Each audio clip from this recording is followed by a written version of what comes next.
Olá, seja muito bem-vindo, seja muito bem-vinda. Sabe aquela sensação de que o mundo lá fora tá uma loucura?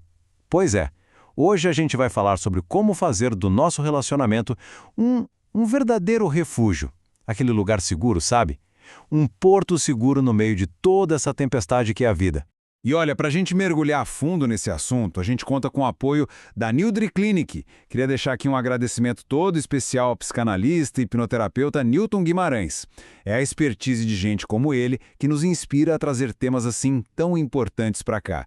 A Nildre Clinic lá em São Lourenço é uma super referência em fonoaudiologia, psicopedagogia, psicanálise e, claro, terapia de casais para toda a galera do sul de Minas. Então vamos lá, direto ao ponto. Com esse mundo maluco que a gente vive, o que é que de verdade sustenta o amor? O que faz um relacionamento ser um santuário e não mais um campo de batalha na nossa vida? É exatamente isso que a gente vai desvendar junto hoje. Beleza, então vamos começar a nossa obra. E por onde a gente começa? A resposta, olha, pode te surpreender. Porque a gente logo pensa no nós, no casal, né? Mas o verdadeiro ponto de partida, a fundação de tudo, somos nós mesmos, cada um. A construção desse refúgio a dois, na real, começa de dentro para fora. Essa frase da sexóloga Bárbara Bastos é, uau, muito forte. Para e pensa um pouquinho. Quantas vezes a gente fica frustrado com um parceiro, mas no fundo, isso é só um reflexo de como a gente está insatisfeito com a gente mesmo? É muito fácil apontar o dedo, né?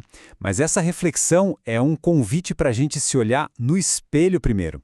E olha, estar bem resolvido com você mesmo não tem nada a ver com egoísmo, tá? É o ponto de partida, a condição número 1 para ter uma relação saudável. Ok, alicerce pronto, cada um no seu lugar. Agora, a gente precisa levantar o pilar principal, aquele que vai segurar o teto todo. E esse pilar é a comunicação. É aqui que a mágica acontece, ou que tudo desmorona. Porque, pensa bem, cada conversa que a gente tem é uma escolha. A gente está construindo uma ponte para ficar mais perto, ou está levantando mais um muro entre nós? E aí, quando a gente vai ver sobre o que os casais realmente conversam, os dados são bem curiosos. A gente passa a maior parte do tempo falando de logística, né? Filhos, trabalho, dinheiro. É a pauta da reunião. E claro, essas conversas são super importantes, não dá para negar. Mas a grande questão é, será que elas estão criando conexão de verdade?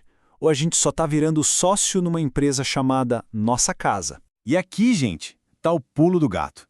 A comunicação ruim não é só um probleminha. Ela é a semente da maioria das brigas. Sabe aquele, deixa pra lá, que vai virando uma bola de neve de ressentimento? Ou aquela brincadeirinha que na verdade era uma crítica e que fica ali doendo? É exatamente disso que a gente está falando.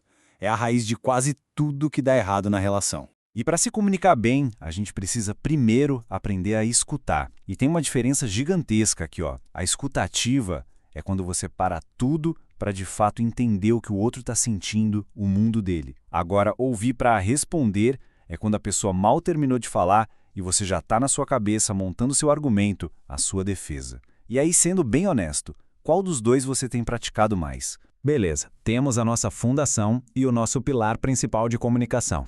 Mas ainda falta uma coisa para juntar tudo isso, né? Para dar liga. E esse elemento é a confiança. Pensa nela como o cimento da nossa construção. É ela que vai preencher todos os vãos, dar aquela solidez para a estrutura não balançar na primeira chuvinha. É a verdadeira cola do relacionamento. Mas afinal, o que é essa tal de confiança? É aquela certeza, sabe? É apostar todo dia que a outra pessoa vai ser íntegra, respeitosa, leal. É ter a segurança de que o que ela faz condiz com o que ela fala. É, no fim das contas, saber que você pode baixar a guarda, ser você mesmo, sem medo de ser atacado. Tá, mas e quando essa confiança quebra? A notícia boa é, dá para reconstruir. A notícia não tão boa é que não é com um simples foi mal. É um processo. E é um processo delicado, viu? Primeiro passo, reconhecer o erro de verdade, sem mas. Depois tem que ter um diálogo aberto sobre o que cada um sentiu. E o mais importante de tudo, que vale mesmo, é mostrar a mudança com ações, dia após dia. Porque confiança não se reconquista com promessas, e sim com atitudes. E claro, precisa de muita, mas muita paciência, dos dois lados. Então olha só que legal, a gente já construiu a fundação, levantou o pilar da comunicação e passou o cimento da confiança. Nossa casa está de pé, mas agora vem a etapa final e que talvez seja a que a gente mais esquece: construir as muralhas de proteção. Porque não adianta nada ter uma casa linda se a porta está escancarada, né? Um refúgio só é seguro de verdade se ele está protegido das invasões de fora, daquelas influências que vão minando a nossa construção sem a gente nem perceber. E essa frase do Fabrício Carpinejar, nossa, ela é perfeita para isso. A elegância de preservar os laços. Isso é lindo. A elegância de um casal é exatamente essa. Um proteger o outro. É entender que a intimidade de vocês é um tesouro. E tesouro não se fica mostrando para todo mundo, né? Nem mesmo para os amigos mais íntimos. Gente, falar mal do parceiro para os outros é um veneno que vai agindo em silêncio. Cada vez que você faz isso, você está quebrando a confiança, está manchando a reputação de vocês dois. Mas tem um ponto que é ainda mais profundo. Quando você critica seu parceiro em público, sabe o que você está fazendo? Você está desvalorizando a sua própria escolha. É como se você gritasse para o mundo: eu escolhi mal.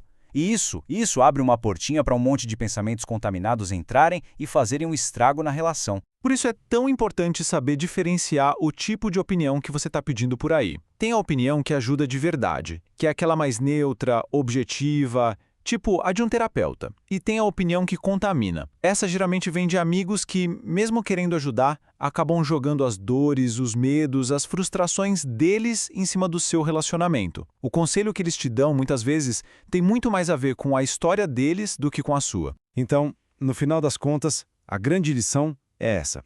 Um relacionamento que é um refúgio de verdade não é algo que a gente acha na sorte, não é loteria, é uma construção diária, tijolo por tijolo. Exige esforço, exige dedicação e, mais do que tudo, exige que a gente proteja essa construção de forma consciente, todos os dias. E para a gente fechar, eu quero deixar uma pergunta para você pensar e com calma. O seu relacionamento hoje, ele tem sido um refúgio seguro para vocês dois, com muralhas que protegem o que é só de vocês? Ou ele está mais para um palco aberto, com ingresso livre para a opinião e interferência de todo mundo? A resposta para essa pergunta, ela pode dizer muito sobre a força da construção que vocês estão fazendo.